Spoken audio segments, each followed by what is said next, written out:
O Tribunal do Cristo. Consciência, justiça divina e a jornada da alma. A vida é cheia de escolhas silenciosas, mas será que já paramos para pensar que cada uma delas pode estar sendo registrada em um tribunal invisível dentro de nós? Fique até o final deste vídeo para descobrir como o chamado Tribunal do Cristo pode ser compreendido como uma chave para a nossa evolução espiritual. Afinal, o que significa comparecer ao Tribunal do Cristo?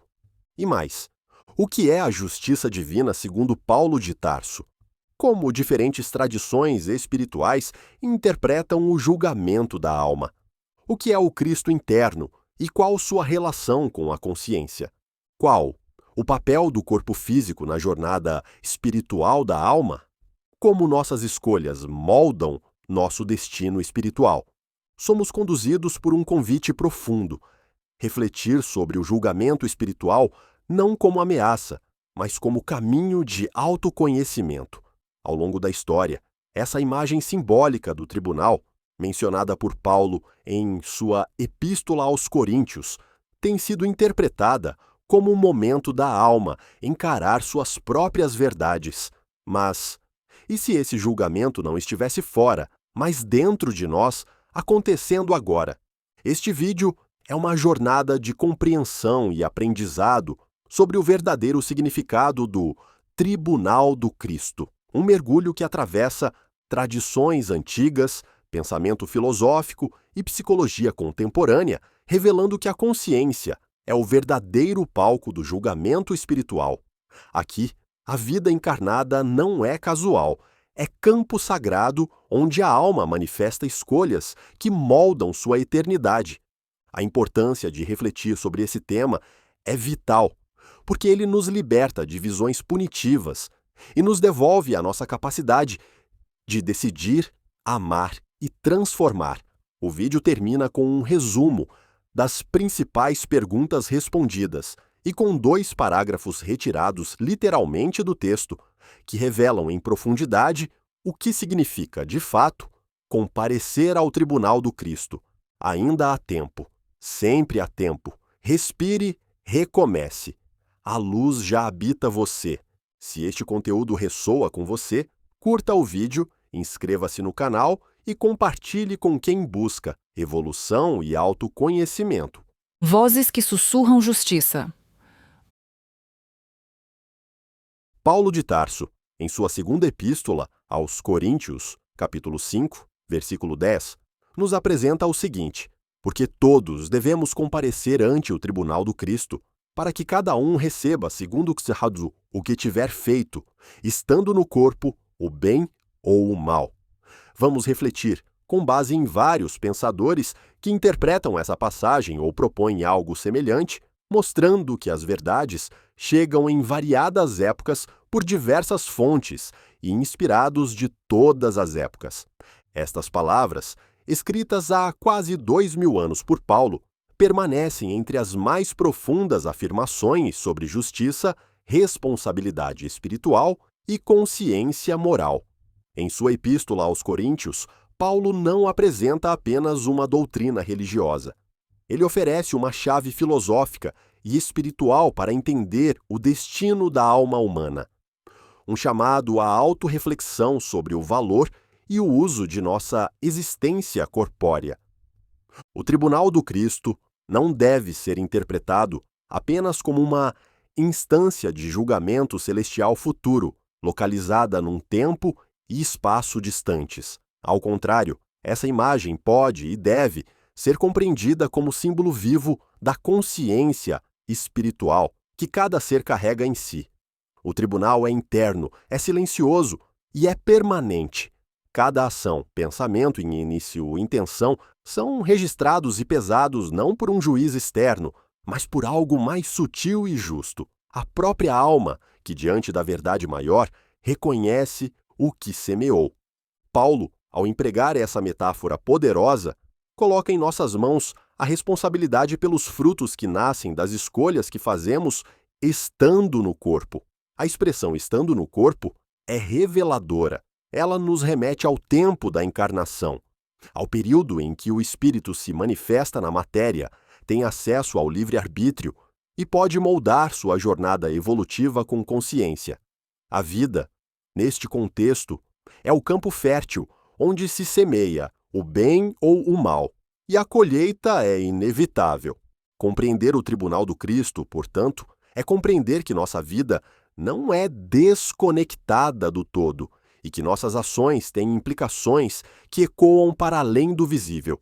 A justiça divina, diferentemente da justiça humana, não é arbitrária, punitiva ou coercitiva.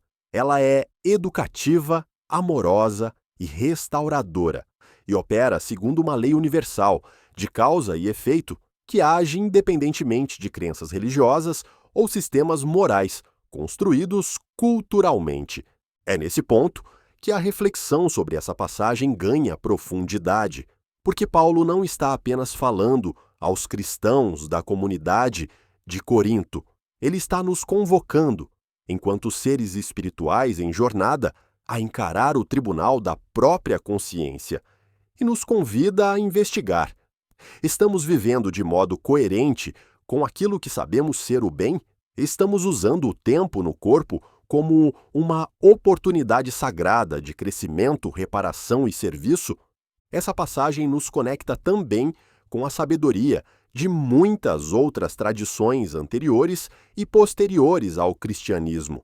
O Tribunal da Alma aparece em escritos egípcios antigos, como o Livro dos Mortos, onde o coração do falecido é pesado diante da pena da deusa Maat, símbolo da verdade e da justiça. Em Platão encontramos o mito de Er, que descreve a alma sendo julgada após a morte, escolhendo futuras encarnações conforme o aprendizado adquirido. No Bhagavad Gita, Krishna orienta Arjuna sobre agir de acordo com o Dharma, pois cada ação sem apego molda o destino da alma. A força simbólica do tribunal, como espaço de avaliação, não de condenação, é um ponto comum em todas essas tradições. E essa avaliação, embora descrita com imagens mitológicas ou religiosas, está profundamente ligada ao que hoje compreendemos como o funcionamento da consciência.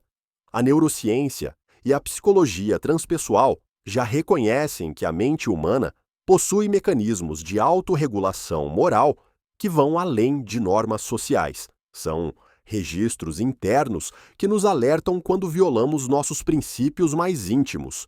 Jung chamou isso de função ética do inconsciente. Diante disso, podemos interpretar o tribunal do Cristo também como esse ponto luminoso dentro de nós que jamais se apaga, que nos chama à integridade e que desperta cedo ou tarde o anseio por viver com verdade, amor e coerência. Este conteúdo é um convite à reflexão, ao despertar de um novo olhar sobre nossas escolhas e suas consequências. Nas próximas partes deste vídeo, vamos mergulhar em interpretações profundas dessa passagem sob diversas óticas: espiritualidade universal, filosofia clássica e moderna, psicologia da consciência e tradições antigas que dialogam com o mesmo princípio da responsabilidade espiritual. A jornada que propomos é tanto racional quanto espiritual. É um mergulho na alma humana, diante de sua liberdade, seu poder de criar e sua responsabilidade de responder não diante de um Deus externo, mas diante do Cristo interno, símbolo do mais elevado que há em nós. Vamos então caminhar juntos por este tribunal sagrado, onde não há juízes, mas espelhos, e onde cada um de nós pode, com humildade e coragem, rever sua história e redesenhar seu destino. A justiça divina como lei de causa e efeito. Ao falar que cada um receberá, segundo o que tiver feito, estando no corpo, o bem ou o mal, Paulo introduz de forma contundente o princípio da justiça divina, como consequência natural das ações humanas. Não se trata de um julgamento punitivo, onde um ser supremo arbitrariamente recompensa ou castiga, mas de uma expressão inequívoca da lei universal de causa e efeito, inscrita na própria estrutura do universo e na alma de cada ser, em sua consciência. Esse princípio é reconhecido por praticamente todas as tradições espirituais sérias e pela filosofia moral de diversas épocas. Ele afirma que toda ação gera uma reação correspondente e que nossas escolhas, conscientes ou inconscientes, moldam o nosso destino. A justiça divina, portanto, não é vingativa, mas educativa. Seu objetivo não é punir, mas ensinar. Não é condenar, mas iluminar a consciência. Essa ideia está presente na sabedoria milenar do Oriente sob a forma da lei do karma. Em sânscrito, karma significa ação, e sua implicação direta é que toda ação, palavra ou pensamento emite uma energia que retorna ao emissor, mais cedo ou mais tarde, de forma equivalente. O Bhagavad Gita, por exemplo, orienta que aquele que age com desapego, oferecendo os frutos da ação ao divino, não está preso pelas consequências. Ou seja, não é a ação em si que gera o peso kármico, mas a intenção e o apego por trás dela. No contexto do pensamento ocidental, esse mesmo princípio aparece reformulado em diversas filosofias. Os estoicos, por exemplo, falavam sobre o logos, a razão cósmica que governa todas as coisas com justiça e harmonia. Para eles, viver em conformidade com o logos era o caminho da virtude, e qualquer desvio geraria sofrimento não por punição externa, mas por dissonância com a ordem natural. A justiça divina também é expressa na tradição judaica como o conceito de mida kneged mida, ou seja, medida por medida, o que se planta, colhe-se. Jesus reforça isso de forma clara quando diz: com a medida com que medirdes, sereis medidos. A ideia de que o bem ou o mal retornam a quem os praticou é, assim, uma constante entre as tradições e nunca como ameaça, mas como lei natural de aprendizado e equilíbrio. No âmbito psicológico, especialmente nas escolas de Carl Gustav Jung e Viktor Frankl, essa lei toma forma como o reconhecimento de que o inconsciente não esquece nada, toda escolha mal resolvida, toda atitude que fere nossa integridade, toda omissão diante do dever de amar permanece registrada na psique e, em algum momento, retorna à consciência, seja em forma de culpa, sofrimento, doenças psicossomáticas ou crises existenciais. O retorno é o convite à reparação e ao crescimento, exigindo ação madura e sábia. Voltando à epístola de Paulo, percebemos que a frase "cada um receberá segundo o que tiver feito" carrega uma carga de liberdade e responsabilidade. O ser humano não está predestinado a um destino fixo, mas é coautor de sua história espiritual. O corpo temporariamente emprestado é o campo onde a alma pode escolher semear luz ou sombra, e é exatamente por essa liberdade que a responsabilidade se torna inevitável. Mas aqui cabe uma distinção importante. A justiça divina não é sinônimo de castigo. Ela não opera sob os moldes humanos, de vingança ou condenação. Seu objetivo é restabelecer o equilíbrio, não aplicar sentenças. Por isso, a reação às ações humanas pode assumir formas diversas, lições que se repetem, encontros que confrontam antigas atitudes, desafios que pedem superação de vícios morais ou mesmo situações dolorosas que revelam antigos desvios. Essa compreensão transforma profundamente a maneira como vemos o sofrimento. Em vez de um castigo imerecido, ele pode ser visto como instrumento de retificação e despertar, um convite à mudança de rota, uma advertência silenciosa da alma para que retorne ao eixo. Além disso, é importante compreender que essa lei não age apenas no plano individual. Ela também se aplica aos coletivos, famílias, grupos, nações e civilizações. O que se semeia como sociedade, colhe-se como destino comum. Assim, Desequilíbrios sociais, guerras, injustiças históricas e sofrimentos coletivos podem ser compreendidos também como frutos de escolhas coletivas cujas consequências retornam ao todo para restaurar a harmonia violada. Na espiritualidade moderna, especialmente no Espiritismo, essa justiça divina se expressa claramente na ideia de reencarnação. Allan Kardec, em O Livro dos Espíritos, argumenta que, sem múltiplas existências, é impossível compreender a justiça de Deus. Como explicar, por exemplo, por que alguns nascem em situações de extrema miséria e outros em conforto? Por que alguns enfrentam dores desde a infância, enquanto outros têm vidas tranquilas? A reencarnação, unida à lei de causa e efeito, responde com coerência e amor. Cada existência é oportunidade de aprendizado e de reajuste perante escolhas anteriores. Mais ainda, essa justiça não se limita ao que se vê. O que está em jogo não são apenas ações externas, mas também as intenções, os desejos ocultos, os pensamentos que alimentamos em silêncio. Paulo mesmo afirmou que Deus julga os segredos dos corações. E isso significa que o tribunal do Cristo julga a partir de uma sabedoria que vê além das aparências, reconhecendo o grau de consciência de cada um e as reais intenções por trás de cada ato. Esse olhar profundo evita a superficialidade moralista e nos chama a uma ética mais refinada, onde cada um se torna seu próprio mestre e juiz. Assim, errar não é o fim, é parte do processo. O que importa é o arrependimento sincero, a disposição para corrigir e o movimento contínuo em direção ao bem. Neste tribunal da vida, portanto, não há sala de espera, nem promotores, nem defensores.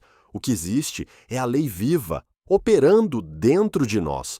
E quanto mais despertos estivermos, mais rapidamente perceberemos os sinais do universo nos devolvendo aquilo que projetamos, não para nos esmagar, mas para nos reconstruir. Compreender a justiça divina como causa e efeito nos liberta da ideia de um Deus distante, vingativo ou injusto.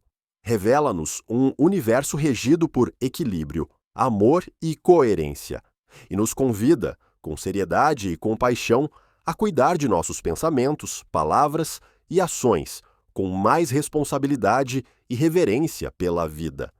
Ao seguirmos nesta jornada, veremos que essa lei universal conecta-se profundamente com o papel do corpo como veículo da alma, tema que exploraremos na próxima parte. Interpretações espirituais e filosóficas do Tribunal Interior. Quando Paulo fala do Tribunal do Cristo, muitos imaginam uma cena simbólica de julgamento após a morte, onde a alma comparece diante de uma entidade superior para prestar contas. No entanto, uma leitura mais profunda e espiritualizada dessa metáfora revela que esse tribunal está presente e ativo dentro de cada um de nós, operando silenciosamente em nossa consciência, a cada escolha, a cada intenção e a cada gesto.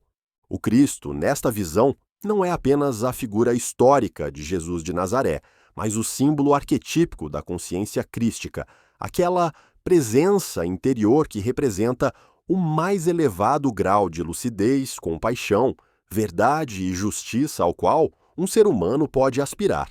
Dizer que comparecemos ao tribunal do Cristo é reconhecer que somos constantemente chamados a confrontar nossas atitudes diante desse padrão elevado de consciência.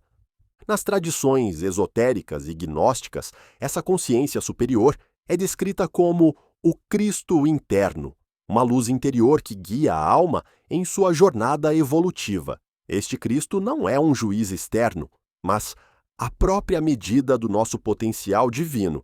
Ele nos observa não com olhos de condenação, mas com o olhar do despertar, revelando-nos com amor e firmeza o que ainda precisa ser curado, transformado ou libertado em nós. Esse tribunal interno tem paralelos em várias tradições antigas. No Egito, por exemplo, os textos funerários descrevem o momento em que o coração do falecido é pesado contra a pena de Ma'at, símbolo da verdade e da justiça cósmica.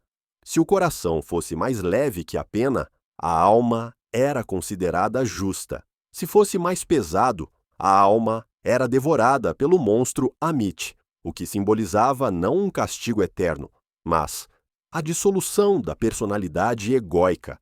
Esta imagem, embora mitológica, é extremamente simbólica. O coração, centro da vida moral, é o verdadeiro livro de registro das ações humanas, e sua leveza ou peso dependem do alinhamento com a verdade universal. Na filosofia grega, Platão apresenta no Mito de final de A República, um relato em que as almas são julgadas após a morte e escolhem suas próximas vidas conforme o aprendizado anterior.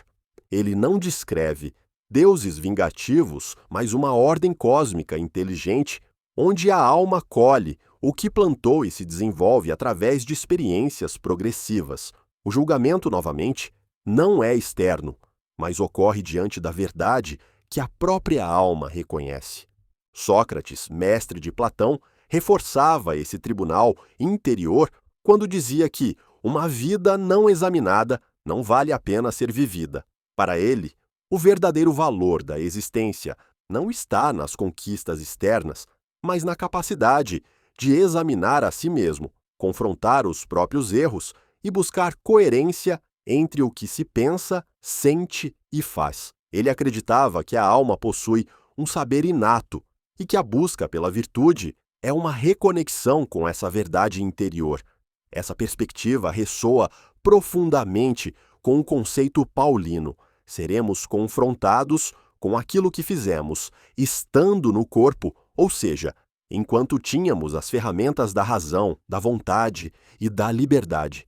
No pensamento moderno, essa noção de tribunal interior ressurge em diversos campos. Carl Jung, por exemplo, descreve o processo de individuação como uma jornada onde o indivíduo precisa confrontar sua sombra, todos os aspectos rejeitados ou inconscientes de si mesmo. Para Jung, o sofrimento psíquico surge muitas vezes da tentativa de evitar esse julgamento interno, essa reconciliação com o que fomos e com o que somos. Ele afirma: aquilo que você resiste, persiste, aquilo que você aceita, se transforma. Aqui vemos o tribunal interior como um processo terapêutico. Ao invés de negar o mal, reconhecê-lo e integrá-lo é o caminho para a maturidade espiritual. Também, Viktor Frankl, psiquiatra sobrevivente dos campos de concentração nazistas, destacou o valor da responsabilidade diante da liberdade. Em sua obra Em Busca de Sentido, Frankl escreveu que o ser humano é livre para escolher sua atitude diante das circunstâncias, mas também é responsável por essa escolha. Ele sugeria que a Estátua da Liberdade, na costa leste do Iauá, deveria ser acompanhada por uma Estátua da Responsabilidade na costa oeste. Eis o Tribunal do Cristo, em linguagem contemporânea, a consciência que nos observa e nos convida a responder com dignidade pelas nossas decisões. O tribunal interior também é vivenciado em momentos cruciais da vida, em uma crise moral, numa perda inesperada, em uma doença grave, ou até em um sonho simbólico que nos confronta com verdades que evitamos.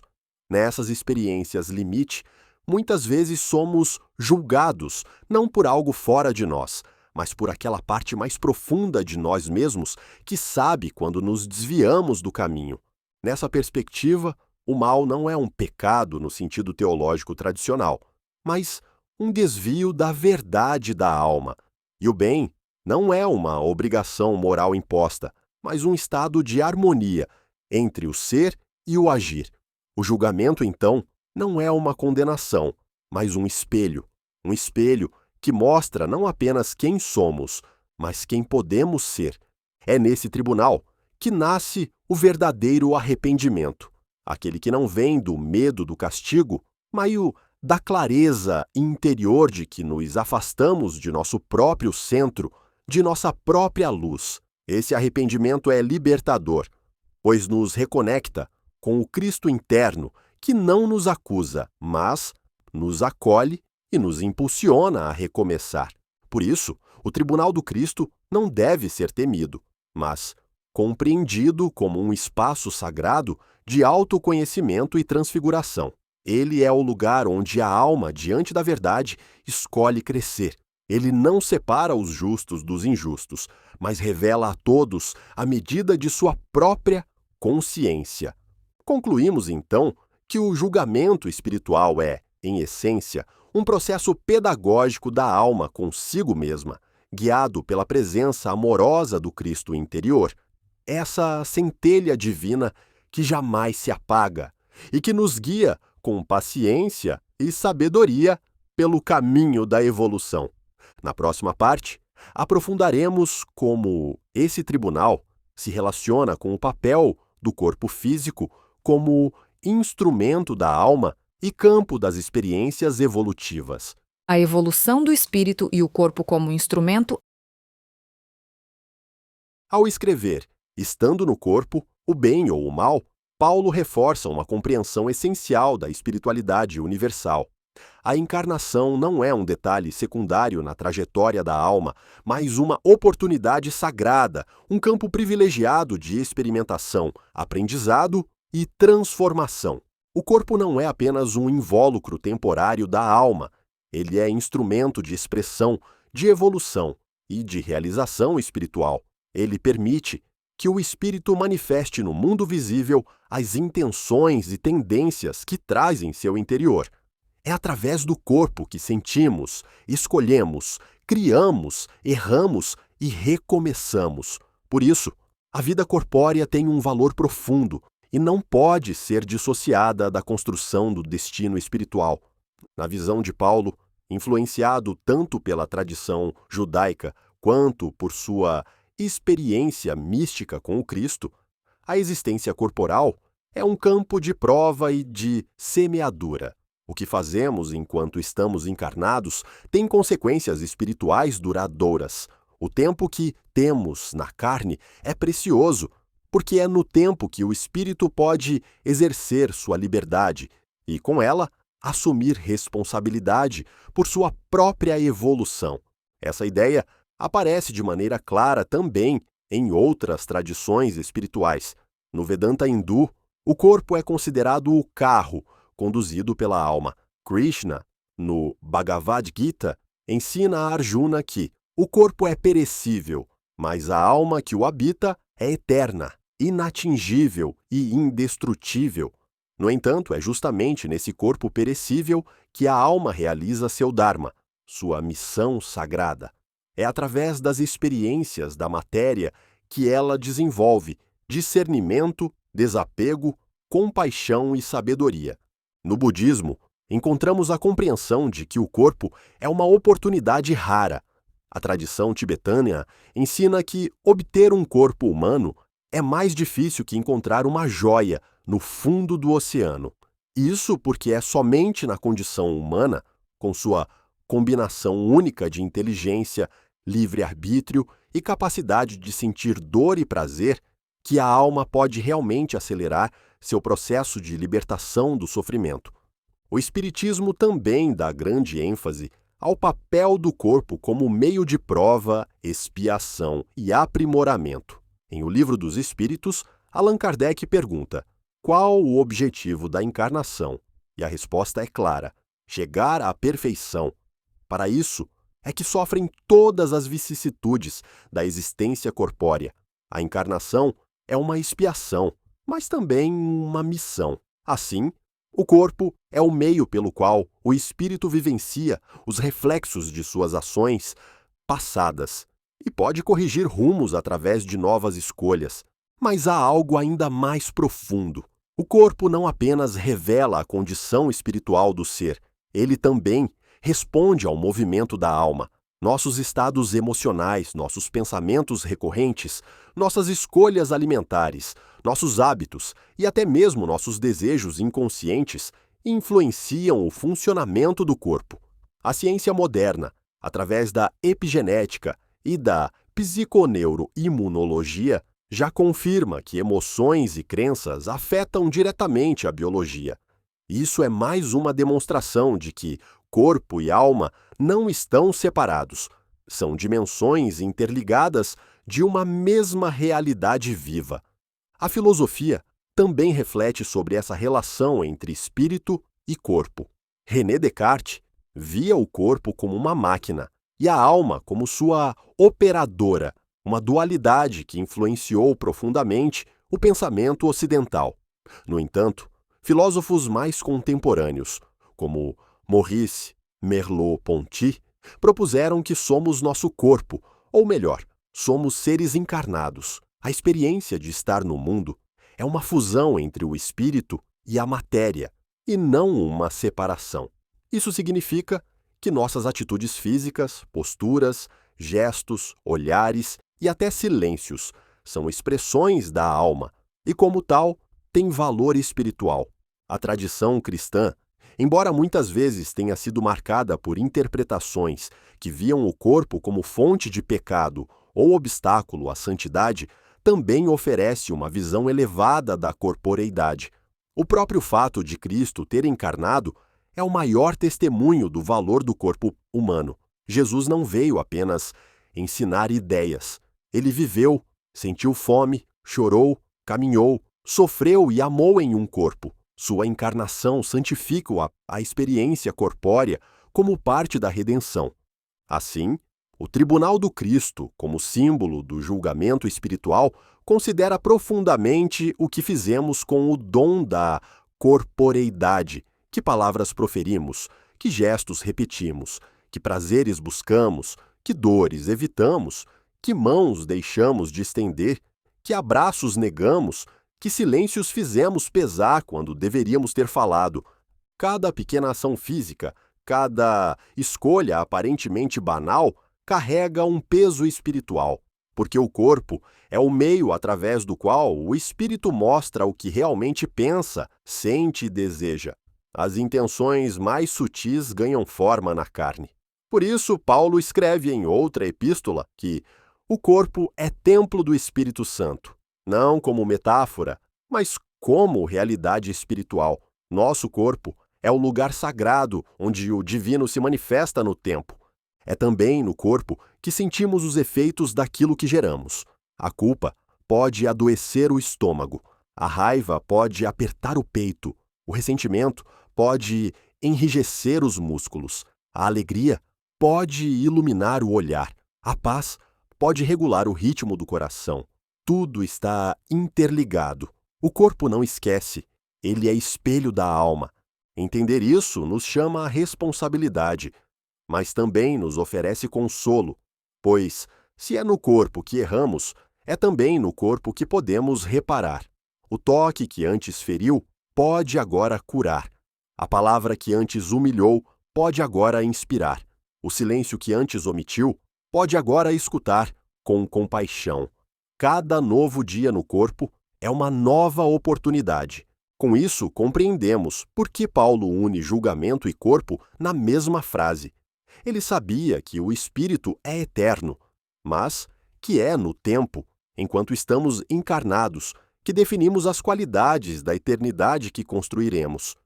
Este corpo que agora usamos, com todas as suas limitações, dores e potências, é nosso instrumento de aprendizado.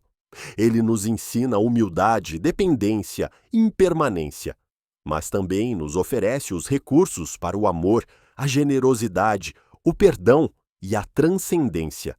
Na próxima parte, vamos ampliar essa visão, incluindo o olhar de grandes pensadores, filósofos, psicólogos, místicos, que nos ajudaram a compreender a profundidade da responsabilidade e da consciência no processo evolutivo da alma. Contribuições de pensadores clássicos e contemporâneos. A afirmação de Paulo sobre cobrar o comparecimento ao tribunal do Cristo, para que cada um receba conforme o que fez, estando no corpo, ecoa, em essência, uma verdade universal que atravessa épocas, culturas e formas de conhecimento, a de que o ser humano é responsável por suas escolhas e que sua consciência é o verdadeiro palco onde se decide o rumo de sua existência. Ao longo da história, pensadores das mais diversas áreas refletiram sobre esse tribunal interior, seja o chamando de razão moral, de consciência ética, de senso espiritual ou de autoconhecimento. Cada um, a seu modo, contribuiu para esclarecer que viver é, antes de tudo, um exercício contínuo de responsabilidade. Entre os antigos, Sócrates talvez seja o maior exemplo desse compromisso com a integridade da alma. Ele não deixou escritos, mas seu pensamento nos chegou através dos diálogos de Platão, onde constantemente afirma que uma vida não examinada não vale a pena ser vivida. Para Sócrates, o bem não era apenas uma norma externa, mas um saber interior a ser despertado. O mal, por sua vez, resultava da ignorância de si mesmo. Daí sua ênfase no autoconhecimento, como base da ética. Ele não esperava julgamento após a morte. Ele já vivia sob o julgamento da própria razão. Platão, seu discípulo, levou adiante essa concepção e, em sua obra A República, apresenta o mito de Er, onde descreve um pós-vida em que as almas são julgadas e escolhem suas futuras existências conforme os aprendizados adquiridos. Embora simbólica, essa narrativa deixa claro que a justiça é parte da ordem cósmica e que cada um carrega consigo os frutos de seus atos. Mais adiante, o pensamento de Immanuel Kant, no século XVIII, marca uma virada profunda. Kant não baseia sua ética em recompensas ou castigos, mas no conceito de imperativo categórico. A ideia de que devemos agir segundo princípios que poderiam ser válidos universalmente. Para ele, a dignidade humana está em agir não por medo das consequências, mas por respeito à própria razão moral. Duas coisas enchem o espírito de admiração e reverência: o céu estrelado sobre mim e a lei moral dentro de mim, escreveu ele. Essa lei moral dentro de mim é, de certo modo, o tribunal do Cristo sob um olhar racional e filosófico. No século XX, pensadores como Viktor Frankl trouxeram uma visão existencial da responsabilidade. Após sobreviver aos campos de concentração nazistas, Frankl compreendeu que, mesmo nas piores condições, o ser humano ainda é livre para escolher sua atitude. Em sua obra Em Busca de Sentido, ele mostra que não há vida sem sofrimento, mas que o sofrimento pode ser transmutado quando se descobre um propósito. Ele chegou a afirmar que a liberdade está sempre acompanhada pela responsabilidade e que o verdadeiro sentido da vida está em assumir essa responsabilidade com coragem e consciência. Também na psicologia analítica de Carl Gustav Jung, encontramos uma profunda ressonância com a ideia de tribunal interno. Jung compreendia a consciência como um campo em expansão, onde tudo o que é inconsciente busca emergir à luz. O processo de individuação, em sua teoria, é justamente a integração dos opostos, luz e sombra, que habitam o ser. O julgamento interior ocorre quando somos confrontados com aspectos de nós mesmos que evitamos ou reprimimos. Para Jung, a redenção do ser humano está em reconhecer e acolher sua própria sombra, sem máscara nem negação. Na tradição oriental, Krishnamurti ofereceu uma abordagem ainda mais radical. Ele rejeitou qualquer forma externa de autoridade espiritual, afirmando que o único tribunal legítimo é o da consciência desperta. Para ele, toda forma de autoconhecimento exige liberdade absoluta. A verdade é uma terra sem caminhos, dizia. A consciência só pode se libertar quando cessa a autoilusão. E não há tribunal mais exigente que o da mente lúcida e observadora. Outros pensadores, como Martin Buber, com sua filosofia do eu e tu, também contribuíram com essa visão de responsabilização no encontro com o outro. Buber dizia que a verdadeira relação não é utilitária, mas existencial, e que o outro nos revela quem somos. Nesse sentido, cada relação humana se torna também um tribunal, onde nossa verdade interior é espelhada. Na contemporaneidade, nomes como Ken Wilber, na psicologia integral, ampliam essa abordagem conectando espiritualidade, ciência, filosofia e desenvolvimento humano.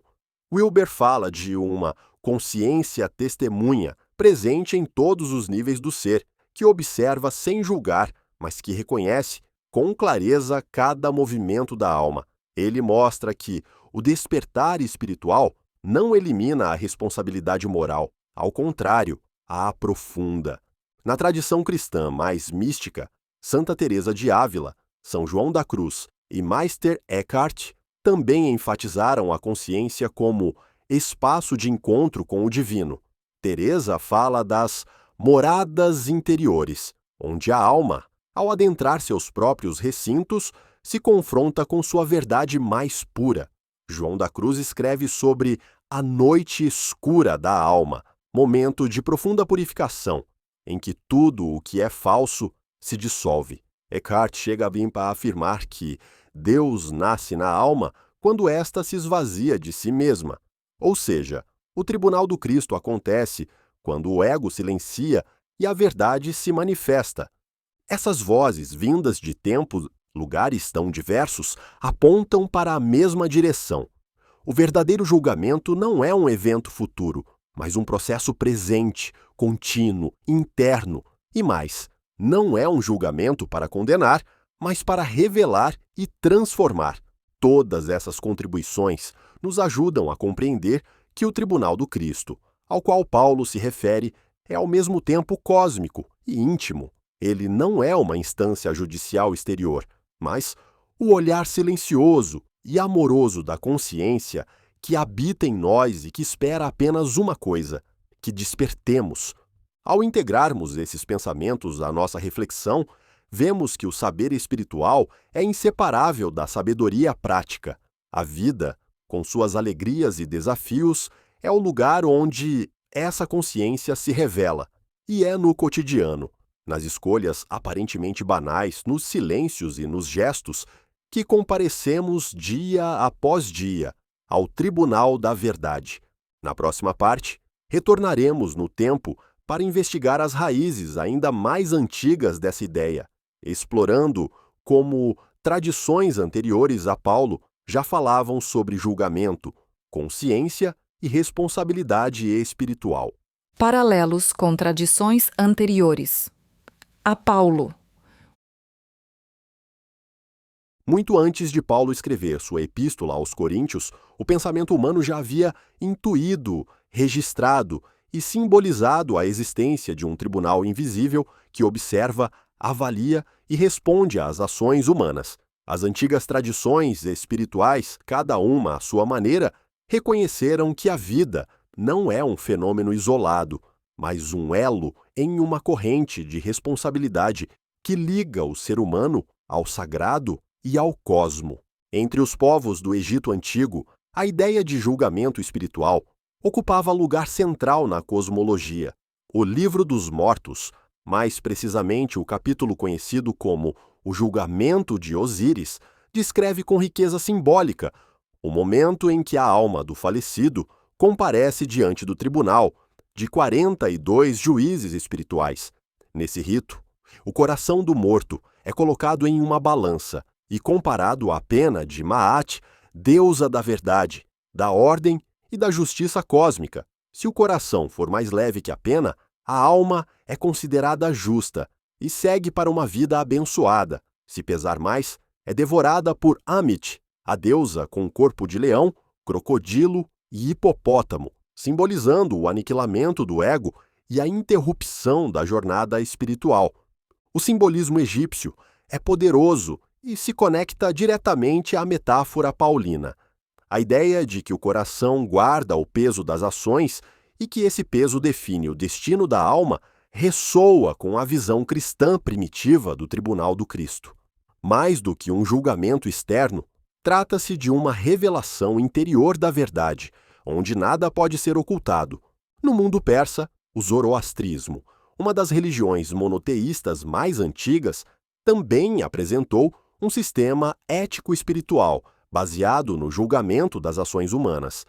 Para os seguidores de Zaratustra, ou Zoroastro, o mundo é um campo de batalha entre o bem, representado por Ahura Mazda, o Senhor da Sabedoria, e o mal, Angra Mainyu, o espírito da destruição. O ser humano é um agente moral livre e, após a morte, sua alma atravessa a ponte da separação, Tinvat.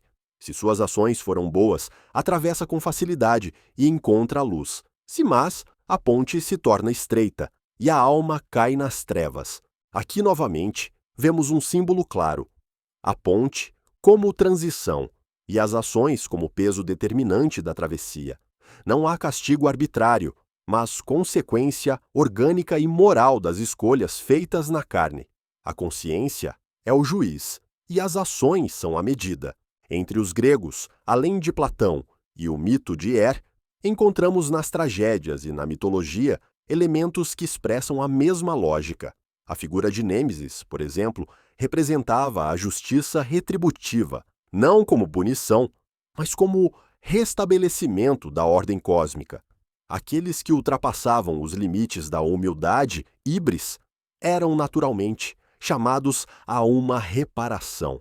O oráculo de Delfos, cuja inscrição dizia "Conhece-te a ti mesmo", apontava para essa responsabilidade interior. O templo não oferecia indulgência, mas autoconhecimento, o mais severo dos julgamentos. Na Índia antiga, o conceito de karma já era amplamente desenvolvido nos Vedas e nas Upanishads, mas é no Bhagavad Gita, uma joia do pensamento universal, que encontramos uma síntese poderosa. Arjuna, o guerreiro, é instruído por Krishna, a manifestação divina, a agir com retidão, desapego e consciência. Krishna afirma que ninguém escapa ao resultado das ações, mas que é possível transcender o karma agindo com pureza de intenção e dedicação ao Dharma, o dever sagrado. A ética hindu não separa o julgamento do agir, não há tribunal fora do ser. Cada ação molda o caráter, influencia os renascimentos e, em última instância, aproxima ou afasta a alma de sua essência divina. O Gita nos lembra que melhor é morrer cumprindo o próprio dever do que viver fazendo o dever alheio. Na tradição judaica anterior ao cristianismo, há também referências ao julgamento divino, embora muitas vezes representado em termos coletivos. No entanto, os Salmos, os Provérbios e os livros sapienciais, como Eclesiastes e Eclesiástico, estão repletos de afirmações sobre o justo ser recompensado e o ímpio sofrer as consequências de seus atos. O profeta Ezequiel já dizia: "O filho não levará a iniquidade do pai, nem o pai levará a iniquidade do filho. A justiça do justo ficará sobre ele, e a impiedade do ímpio cairá sobre ele mesmo." Ezequiel 18:20. Essa ênfase na responsabilidade individual ecoa fortemente a mensagem paulina. Na China, os ensinamentos de Confúcio valorizavam a ética interna e a retidão de caráter como caminho para a harmonia social e espiritual.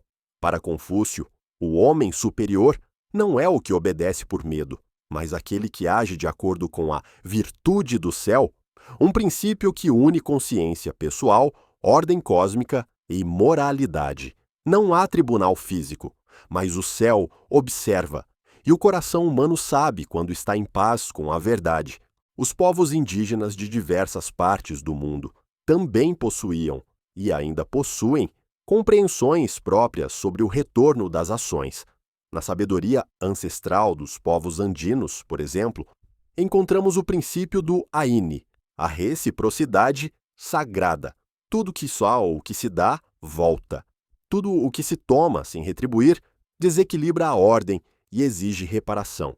Essa lei de reciprocidade não é imposta por nenhuma autoridade externa. Ela é sentida, vivida e compreendida como natural. A terra, os ancestrais e os espíritos observam, não com julgamento, mas com sabedoria.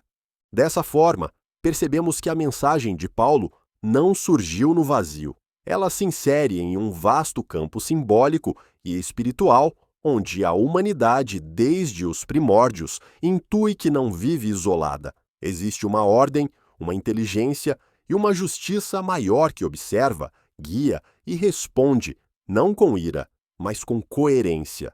A originalidade de Paulo está em conectar esse tribunal ao Cristo, símbolo da consciência superior e do amor incondicional. Mas o princípio de que cada ser é responsável pelo que faz e que toda ação volta à sua origem é universal. Em todas essas tradições anteriores ao cristianismo, encontramos a mesma estrutura espiritual. A alma é eterna e responsável. As ações têm consequências naturais. Existe uma ordem justa, invisível, que governa a vida. O julgamento é interior e conduzido pela consciência. O objetivo é o aprendizado, o equilíbrio e a evolução.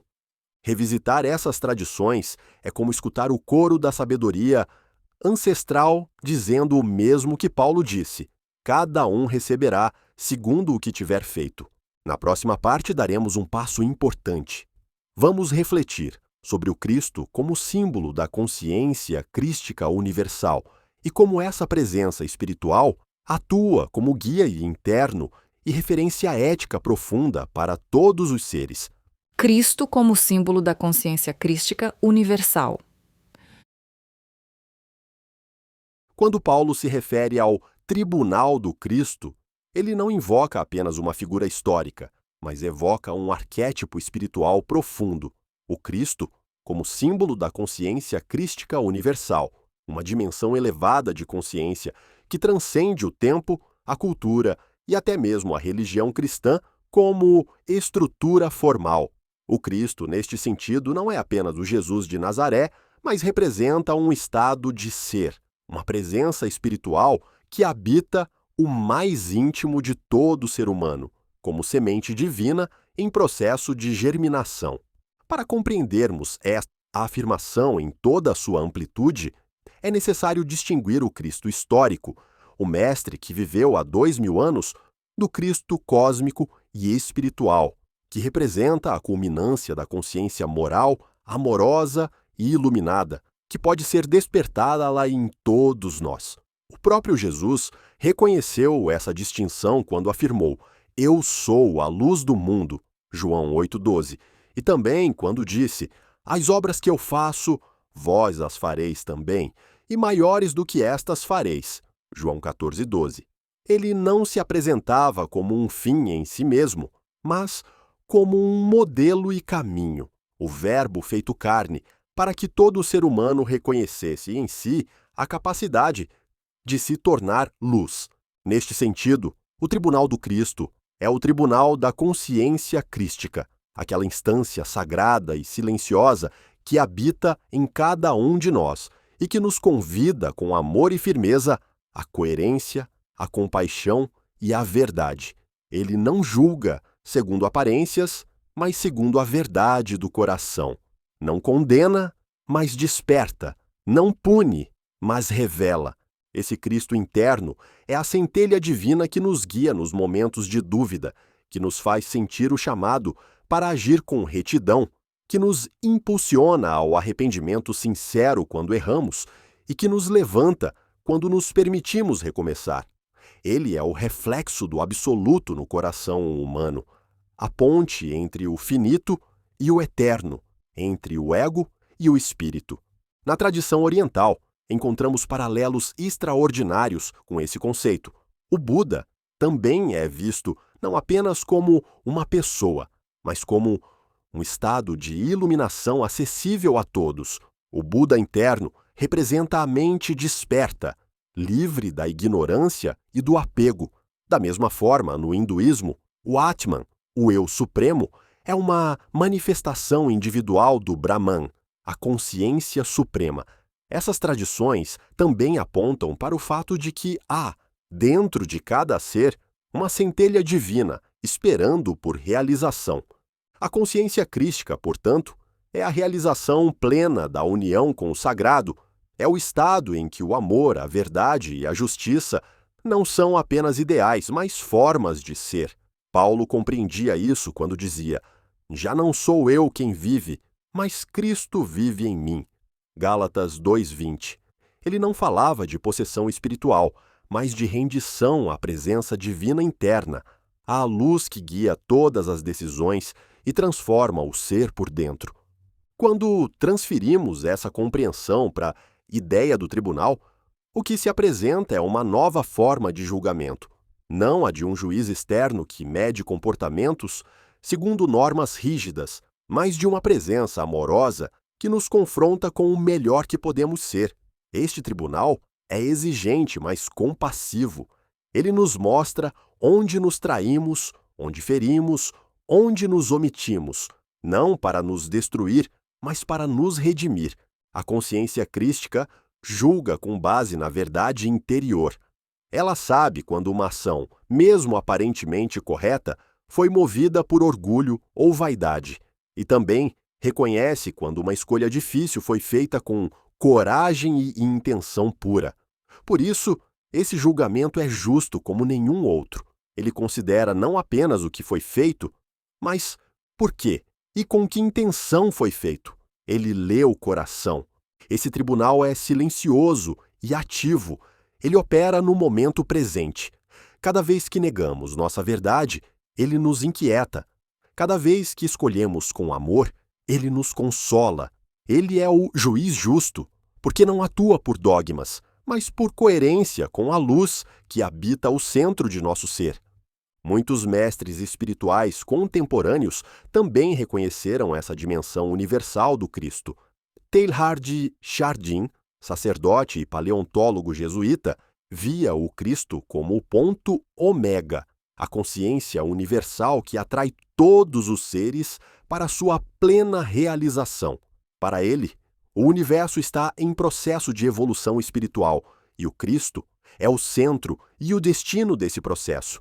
Sri Aurobindo, mestre indiano, também falava de uma consciência superior, a consciência supramental, que desce sobre a humanidade e a eleva. Ele acreditava que o ser humano está em transição e que o despertar dessa consciência é o próximo passo da evolução. Nesse contexto, o Tribunal do Cristo não é apenas um evento ao final da vida. Ele é o processo contínuo de alinhamento com essa presença interna. É o chamado diário à autenticidade, à humildade e ao amor ativo. Compreender o Cristo como símbolo universal nos liberta da visão punitiva da espiritualidade e nos coloca diante de uma realidade mais exigente, a de que somos coautores de nosso destino espiritual e que o tribunal que nos aguarda não é um castigo, mas uma oportunidade constante de conversão interior. Diante do tribunal do Cristo, ninguém é condenado sem antes ser convidado a despertar. E todos são convidados. Esse tribunal não está interessado em condenar, mas em curar. Ele não se alimenta de culpa, mas de verdade. Ele não espera perfeição, mas sinceridade. Na próxima parte, exploraremos como esse tribunal se manifesta na responsabilidade ética de nossas escolhas e como cada decisão, mesmo as mais discretas, refletem e constroem o mundo interior que apresentaremos diante da consciência maior. A responsabilidade ética de nossas escolhas. Cada um receberá segundo o que tiver feito, estando no corpo. Com essas palavras, Paulo nos recorda de uma verdade que, por mais conhecida, muitas vezes e esquecida na prática, somos responsáveis por nossas escolhas. O Tribunal do Cristo não julga nossos desejos ocultos, nem os nossos pensamentos isolados, mas sim o conjunto das atitudes que adotamos com base em nossa consciência. E a consciência se expressa na ação. É na escolha concreta, no gesto vivido, na decisão assumida, que revelamos quem somos e em que ponto estamos na jornada espiritual. A responsabilidade ética não é um fardo, ela é um chamado, um convite à maturidade da alma. Assumir responsabilidade pelas próprias ações não é um castigo, mas o caminho para conquistar a liberdade verdadeira. Porque liberdade sem responsabilidade se torna capricho, e responsabilidade sem liberdade se torna a opressão. O equilíbrio entre essas duas forças é o que nos transforma em coautores de nossa história espiritual. O ser humano é dotado de livre-arbítrio, essa faculdade divina que lhe permite decidir o rumo de seus pensamentos, sentimentos e ações, ainda que influenciado por condicionamentos, traumas ou tendências do passado, o espírito conserva em si o poder de escolher e, portanto, de transformar-se. Essa é uma das maiores dádivas da vida, mas também um de seus maiores compromissos. Cada escolha que fazemos, por menor que pareça, carrega um valor espiritual. As palavras que usamos, as intenções que cultivamos, os alimentos que ingerimos, as relações que mantemos, o tempo que dedicamos a cada coisa, tudo isso forma uma rede de causas e efeitos que nos modela por dentro. Não se trata apenas de fazer o bem no sentido externo e visível, mas de agir com integridade interna, com coerência entre o que se sabe, o que se sente e o que se faz. A ética espiritual que Paulo aponta é mais exigente que qualquer código moral social, porque ela não se mede por aparência ou conveniência, mas pela verdade do coração. Um gesto simples feito com amor puro pode ter mais valor diante do tribunal do Cristo do que grandes atos praticados com segundas intenções. O que conta é a vibração que acompanha a ação, a qualidade da consciência que se manifesta no gesto. Mas nem sempre é fácil reconhecer essa responsabilidade. É mais cômodo culpar o destino, os outros ou mesmo Deus pelas consequências de nossas decisões. No entanto, a maturidade espiritual nos conduz a compreender que tudo o que vivemos, mesmo os sofrimentos mais dolorosos, são respostas da vida às escolhas que fizemos nesta ou em outras existências, não como punição, mas como recurso pedagógico da alma que precisa sentir para compreender e reaprender a amar. Viktor Frankl, ao falar sobre liberdade e responsabilidade, afirmava que a vida exige de cada indivíduo uma resposta, e essa resposta deve ser dada com base naquilo que ele é. A vida não nos cobra perfeição, mas presença e sinceridade. Diante de cada circunstância, há sempre uma escolha possível, mesmo quando parece que não há. Podemos escolher a atitude, o olhar, o modo de reagir, e é nessa escolha íntima que começa a nossa libertação. Na tradição judaico-cristã, essa responsabilidade é frequentemente traduzida pelo conceito de aliança. Deus oferece liberdade, mas o ser humano é chamado a responder com fidelidade. A liberdade não é uma carta branca para agir de qualquer modo, mas uma oportunidade de amar com consciência. Por isso Jesus diz: a quem muito foi dado, muito será cobrado.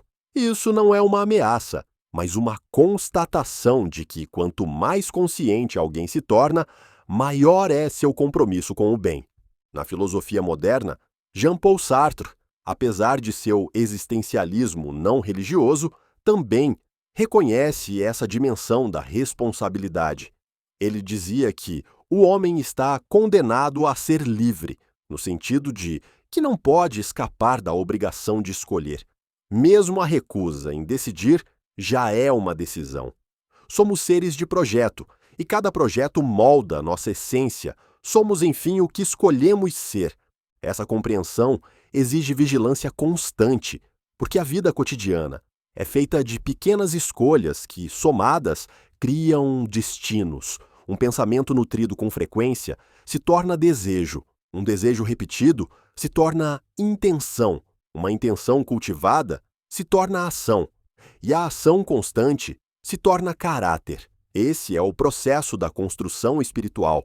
Por isso, o Tribunal do Cristo, essa instância de luz e verdade que habita cada um, não exige grandes feitos heróicos, mas atenção ao detalhe ético de cada momento.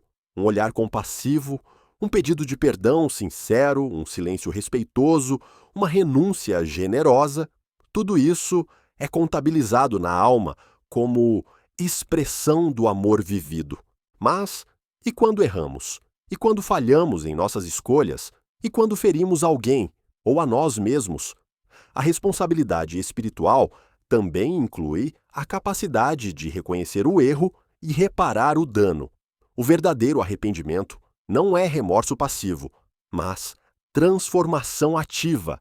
É olhar para trás com lucidez, compreender o que foi feito, sentir as consequências e então reconstruir, refazer, semeando um novo caminho. O Tribunal do Cristo é profundamente justo, porque considera esse movimento de transformação. Não condena o que erra, mas observa se houve arrependimento, esforço de mudança, vontade de amar mais e melhor. Em outras palavras, o que define o destino espiritual não é o erro cometido, mas o que se faz com ele depois. O erro pode ser o início do despertar. Nesse processo, o tempo é nosso aliado. Cada novo dia é uma nova chance de escolher diferente. A cada instante, a vida nos oferece a possibilidade de agir com mais verdade, mais compaixão, mais liberdade consciente. E é esse esforço constante que vai construindo uma alma luminosa, serena, madura. Por fim, assumir a responsabilidade ética de nossas escolhas é um ato de amor à vida. É reconhecer que tudo está interligado, que o que fazemos ao outro fazemos a nós mesmos, que o universo é uma rede viva de relações, onde cada gesto tem peso e sentido.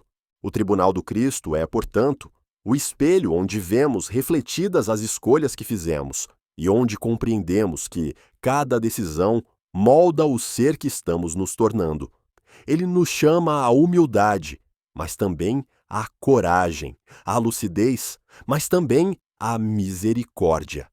Na próxima parte, abordaremos como esse julgamento espiritual não é o fim da jornada, mas o início de um novo ciclo de transformação interior, onde a alma, ao reconhecer suas falhas, é convidada a renascer em nova consciência e em novo amor. Integração final. Do julgamento à transformação. Chegamos agora ao momento de integrar tudo o que foi explorado: o Tribunal do Cristo, o julgamento da consciência, a justiça divina, o papel do corpo e a responsabilidade pelas escolhas. E o que se revela, ao final dessa jornada de compreensão, é que o verdadeiro julgamento espiritual não é o fim de um ciclo, mas o início de uma transformação profunda. Paulo não falava de um julgamento eterno e imutável, onde a alma é condenada para sempre com base em seus erros.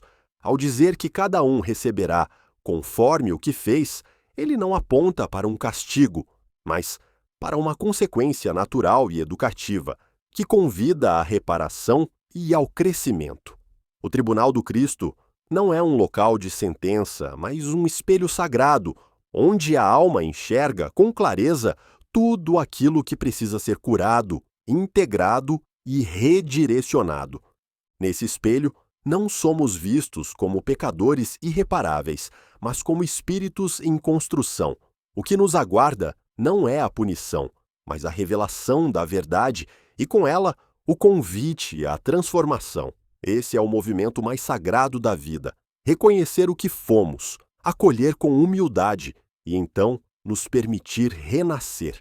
O julgamento se torna, assim, uma porta para o arrependimento verdadeiro, aquele que brota não do medo do castigo, mas da percepção de que ferimos o amor, traímos a verdade, negamos a luz que já sabíamos que havia em nós. E esse arrependimento, longe de nos paralisar, é o que nos impulsiona ao recomeço. Ele é, ao mesmo tempo, reconhecimento e impulso. Olhar para trás com lucidez, não para se condenar, mas para escolher diferente a partir de agora. Esse processo é profundamente libertador, porque nos tira da posição de vítimas e nos devolve à condição de protagonistas espirituais, A transformação não depende de circunstâncias externas, mas da sinceridade com que olhamos para nós mesmos. É por isso que o tribunal do Cristo é universal. Ele não está num lugar ou tempo específicos. Ele se manifesta sempre que alguém se dispõe a encarar a própria verdade interior com humildade e coragem. E quando isso acontece, o julgamento se transmuta em transfiguração. O que parecia condenação se revela como cura. O que parecia dor se revela como parto de uma nova consciência. O alma, ao reconhecer suas sombras, reencontra sua luz e começa então um novo ciclo, mais consciente, mais compassivo, mais alinhado ao amor.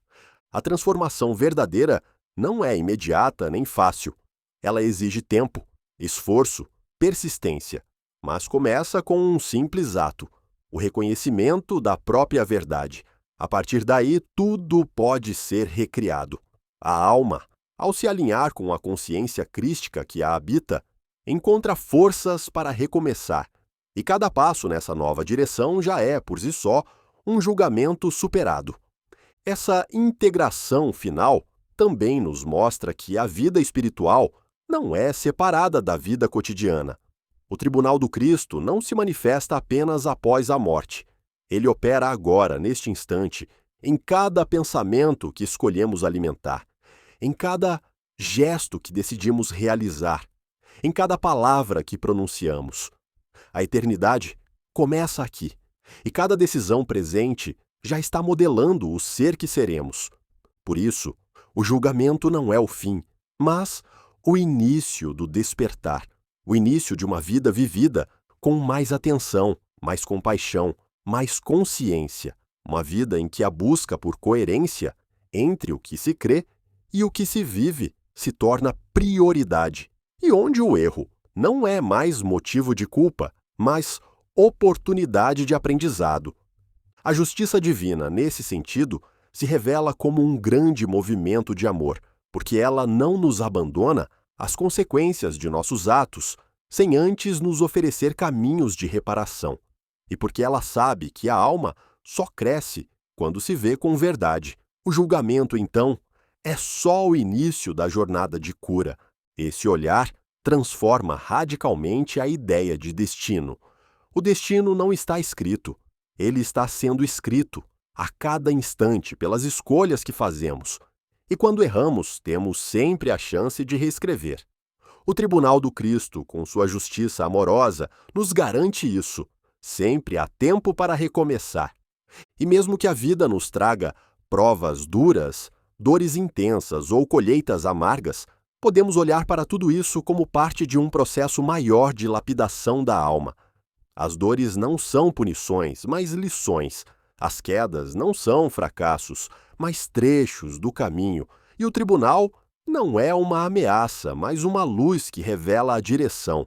A transformação que se segue ao julgamento é, portanto, a grande meta da jornada espiritual. Não queremos ser apenas justificados, queremos ser renovados. Não basta escapar do castigo, é preciso renascer para uma nova forma de viver, uma forma mais amorosa, mais lúcida, mais verdadeira. Quando compreendemos isso, o tribunal do Cristo deixa de ser um lugar de temor e se torna um santuário de reconciliação. Nele a alma não é destruída, mas reiniciada. A consciência não é humilhada, mas despertada.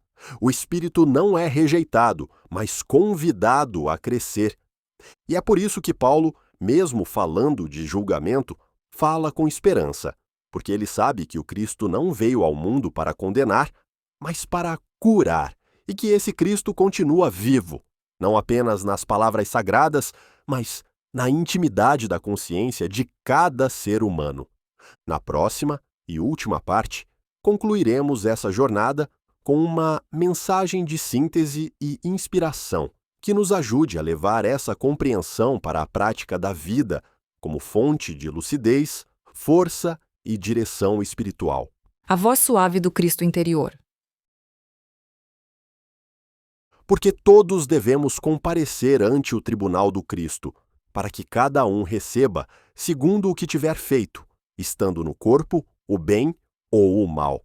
Estas palavras de Paulo, após tudo o que exploramos, não soam mais como ameaça nem como temor, soam como verdade libertadora, porque revelam que não somos joguetes do acaso, nem vítimas de um destino cego, somos agentes morais, dotados de liberdade e chamados à responsabilidade. Somos sementes de luz em constante processo de germinação. O tribunal do Cristo, compreendido em sua profundidade, é o ponto de convergência de todas as tradições sérias, de todas as filosofias éticas e de todas as experiências autênticas da alma. Ele não é um evento único, pós-morte. Ele é uma realidade presente, pulsante, contínua. Ele acontece agora, a cada escolha que fazemos, a cada vez que olhamos para dentro e nos perguntamos: estou sendo fiel à minha consciência? Cristo, nesse tribunal, não aparece como um juiz implacável, mas como um espelho de amor e verdade. Ele nos revela aquilo que já sabíamos, mas não tínhamos coragem de encarar. Ele ilumina as zonas sombrias da alma, não para nos envergonhar, mas para nos libertar. Ele aponta os caminhos do arrependimento, não para nos culpar, mas para nos curar. Ele convida ao recomeço, não para nos cobrar, mas para nos elevar. Esta é a boa nova. Não há erro que não possa ser redimido. Não há dor que não possa ser transformada. Não há alma que não possa renascer. O tribunal do Cristo é o espaço onde a verdade encontra a misericórdia, onde a justiça se une ao amor, onde a consciência desperta e a alma retorna ao seu caminho mais luminoso. Ao longo desta jornada, vimos como as grandes tradições, do Egito ao Oriente, de Sócrates a Jung, de Krishna a Confúcio, sustentam a mesma mensagem essencial: a vida tem sentido, as ações têm consequência, a consciência é a chave e o amor é o destino. Cada uma dessas vozes, com suas imagens, símbolos e linguagens, nos leva ao mesmo ponto. A alma é chamada a crescer, a servir, a amar, e será avaliada por isso, não por castigo, mas por coerência. Assumir isso é assumir a grandeza do que somos. Somos corpo e espírito, tempo e eternidade, liberdade e responsabilidade, sombra e luz. E o tribunal do Cristo nos ajuda a integrar tudo isso. Ele não divide os seres entre salvos e condenados, entre justos e pecadores.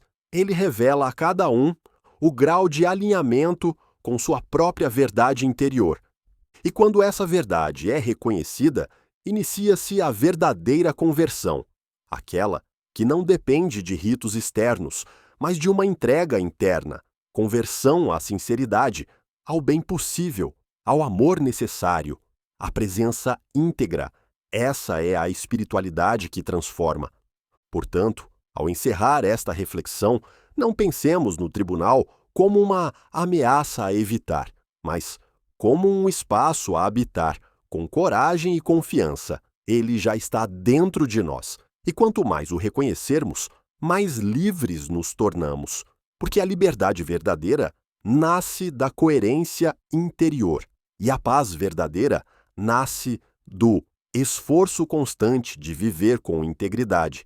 Talvez a grande pergunta que fique ao final seja esta: o que estou fazendo com o tempo que me foi dado no corpo? Como estou usando meus pensamentos, minhas palavras, meus talentos, meus afetos? Que sementes estou deixando no caminho? Ainda há tempo. Sempre há tempo. A cada novo amanhecer, somos convidados a recomeçar, a fazer diferente, a viver com mais consciência, mais responsabilidade, mais amor.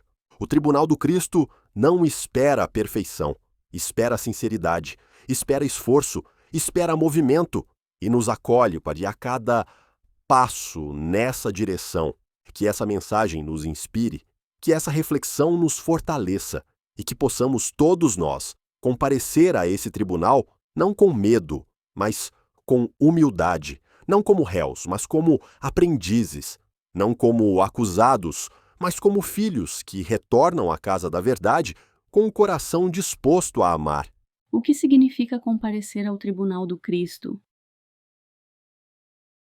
Porque todos devemos comparecer ante o tribunal do Cristo, para que cada um receba segundo o que tiver feito, estando no corpo, o bem ou o e o mal.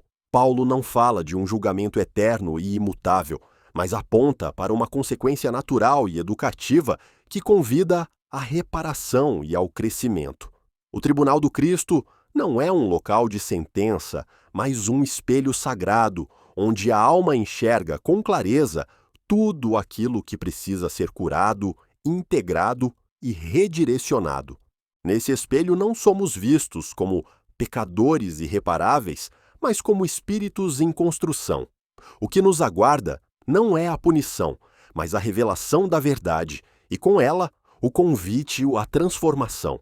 Esse é o movimento mais sagrado da vida: reconhecer o que fomos, acolher com humildade e então nos permitir renascer. Como o texto responde às demais perguntas.